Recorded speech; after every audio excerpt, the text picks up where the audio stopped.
Τι είναι το σύμπαν? Σιωπή. Η παύση πριν από την απάντηση.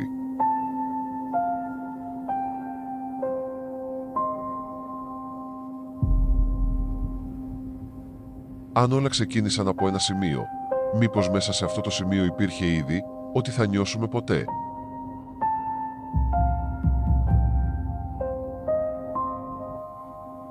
Όταν γεννήθηκε το πρώτο φως, υπήρχε κάποιος να το δει ή άναψε μέσα στην απόλυτη μοναξιά?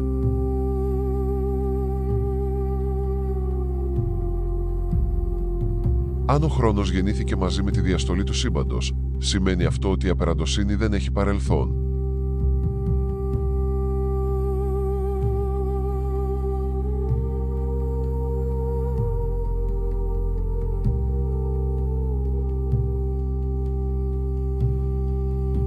Όταν ο χώρος μεγαλώνει, μεγαλώνει μαζί του και η απόσταση ανάμεσά μας.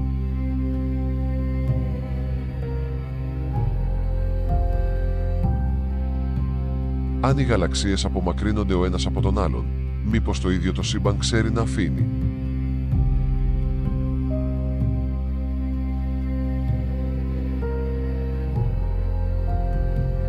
Όταν κοιτάμε ένα μακρινό άστρο, βλέπουμε εκείνο ή τον αποχαιρετισμό του.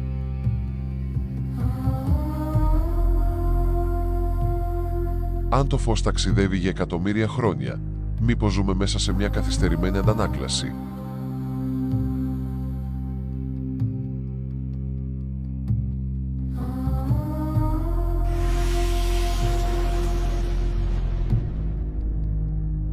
Όταν ένα άστρο σβήνει, ξέρει ότι το φως του θα συνεχίσει να αγγίζει μάτια.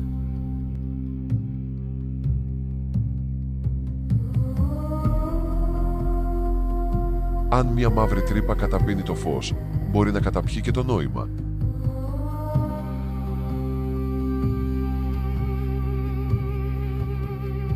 Όταν ο χρόνος επιβραδύνεται στο όριο της, μήπως κάπου στο σύμπαν συνεχίζει ακόμη κάτι που για εμάς έχει ήδη περάσει?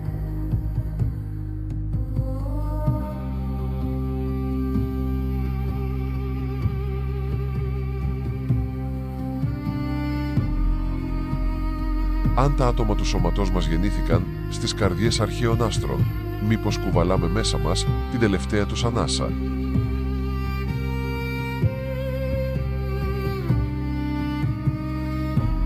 Όταν λέμε αστρική σκόνη, καταλαβαίνουμε ότι δεν είναι ποίηση, αλλά προέλευση.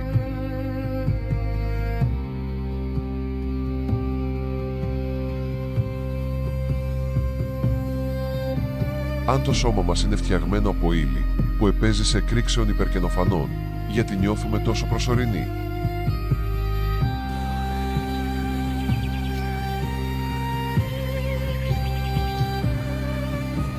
Όταν φοβόμαστε το σκοτάδι, φοβόμαστε το σύμπαν ή τη δική μας απεραντοσύνη? Αν το σύμπαν είναι άπειρο, μπορεί να τελειώνει μέσα μας.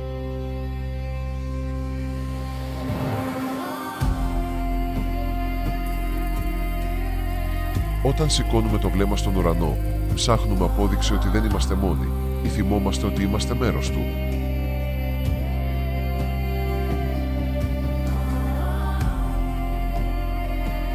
Αν κάπου υπάρχει ένας πλανήτης όπου κάποιος κοιτάζει τώρα το δικό του ουρανό, μήπως τα βλέμματά μας συναντιούνται σε ένα αόρατο σημείο?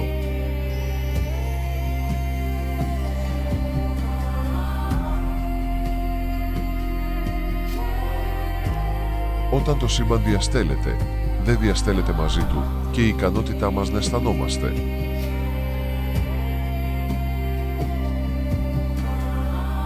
Αν μια μέρα τα άστρα πάψουν να γεννιούνται, θα χαθεί το φως ή ζει ήδη μέσα μας? Αν είμαστε ο τρόπος με τον οποίο το σύμπαν συνειδητοποιεί τον εαυτό του, μήπως, κοιτώντας τον ουρανό, το σύμπαν κοιτάζει τον εαυτό του? Και αν κάποτε το σύμπαν κρυώσει, θα μείνει κάτι να θυμάται τη ζεστασιά του? Και αν τα άστρα έγιναν σκόνη και από αυτή τη σκόνη γεννηθήκαμε εμείς, όταν νιώθουμε αυτή την παράξενη οικειότητα με τον νυχτερινό ουρανό, μήπως επιστρέφουμε σπίτι?